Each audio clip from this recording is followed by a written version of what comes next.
Hello, I'm Jan Shravinsky and you're watching Break the Fake. They make them, we break them, and tell you everything you need to know. Russian propaganda never disappoints, does it?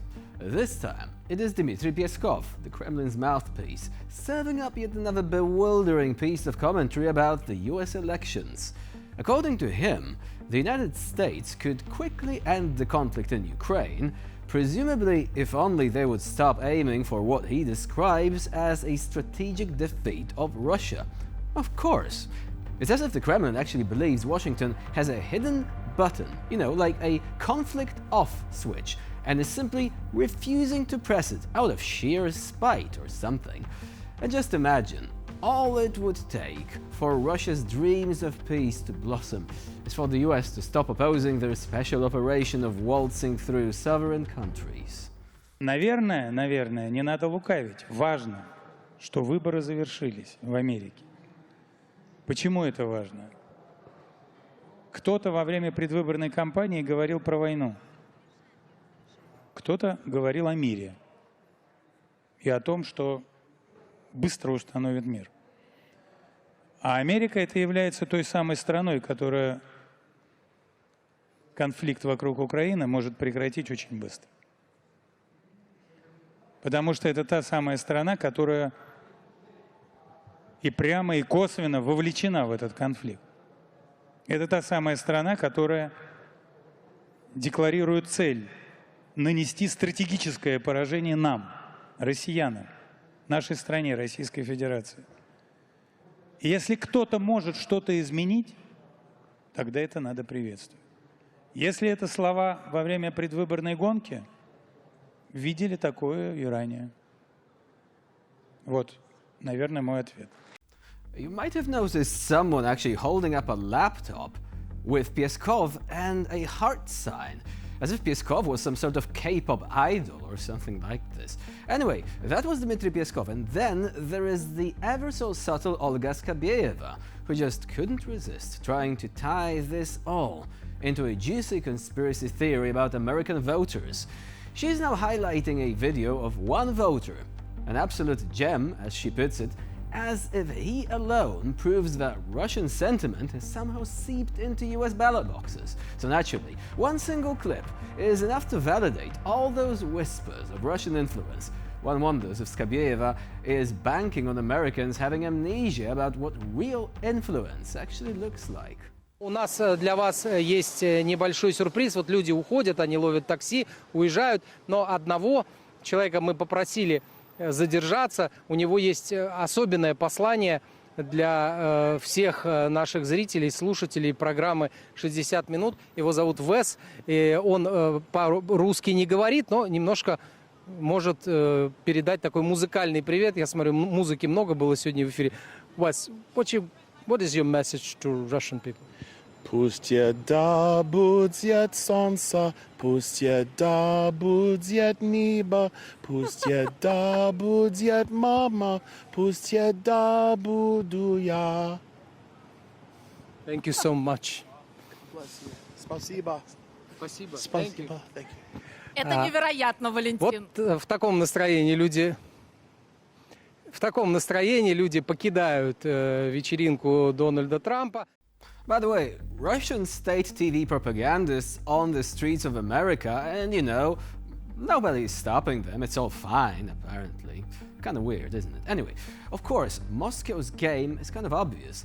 They would like to see more friendly faces in Washington, eager to understand Russia's point of view, namely their unquenchable thirst for, let's just say, territorial adjustments and historical corrections. They're hoping for leaders who might just see eye to eye with their own twisted logic. It is almost touching, really, Russian leaders still clinging to the notion that their version of reality will eventually win over the world.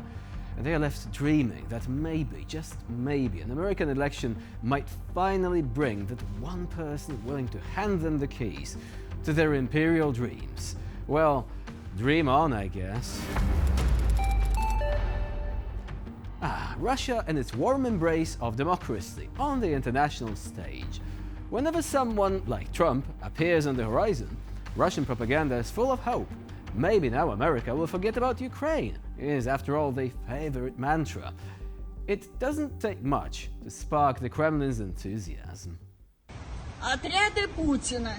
Поздравляем тебя, Трамп, с победой на выборах. Но хотим сказать, что и это было не так уж трудно по сравнению с тем, что тебя ожидает в будущем. Я рада, что Харрис проиграла.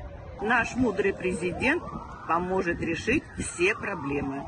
Мы, Трамп, рады, что вы победили. Приезжайте к нашему умному Путину, он вам подскажет, как надо себя вести. So that's the infamous Putin granny squad. After all, the Russian dream of a friendly US leader is no secret. He is the one who will bring peace to Russia and more chaos to the West. Well, Moscow can count on a miracle, if only with a little faith in an alternative reality in which Trump proves to be their savior. But, guess what? They may also be in for a huge disappointment. The irony is just perfect with that one.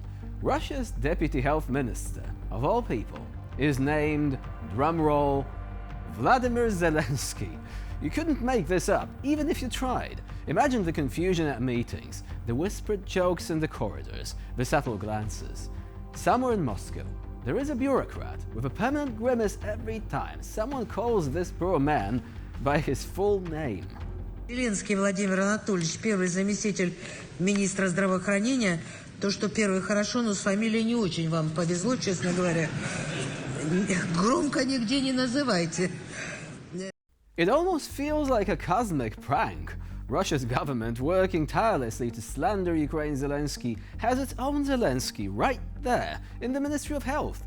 Could he be an undercover Ukrainian asset? Is he secretly swapping out medical supplies for sunflower seeds? The possibilities are endless. Either way, you have to admit fate has a real sense of humor. Now let's talk about the illustrious debut of North Korean soldiers on the Ukrainian front. What could possibly go wrong, you may ask? Well, it seems that Russia's desperate attempts to drum up its support for its special military operation have led them to one of the world's most isolated regime, bringing in North Korean troops to assist.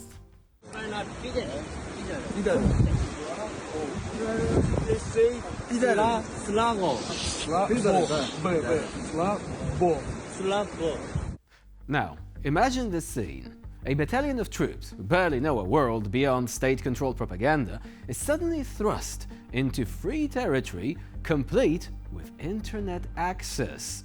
The result? Less of a strategic advantage and more of a culture shock, as these soldiers become dazzled by the glories of unlimited Wi-Fi. And here is the real kicker. It only took a month for these young troops, fresh from a society that censors nearly everything, to stumble upon the internet's greatest vice, adult websites. Yes, while Russian commanders envisioned them digging trenches or perhaps charging heroically into battle, they have instead found their new calling, binge-watching content North Korea's censors would absolutely disapprove of. Talk about unintended consequences. To make matters worse, or better, depending on your point of view, the limited Russian language skills of the North Koreans have added a delightful twist to frontline coordination. With command structures now consisting of hand gestures and mumbled guesses, one can only imagine the chaos of trying to coordinate complex military maneuvers. Instead of advancing towards victory, they are advancing towards miscommunication and mutual bewilderment. So here we are, a bizarre tableau of Russian desperation and North Korean confusion, unfolding in real time. It is clear that when the Kremlin invited North Korea to the party, they didn't expect this. But hey, when you're scraping the bottom of the barrel, especially when it comes to global allies, you pretty much get what you pay for. And with this, we conclude this episode of Break the Fake. Please stay with us here on TVP World for more latest news and updates. I'm Jonasz Rewiński. Bye for now.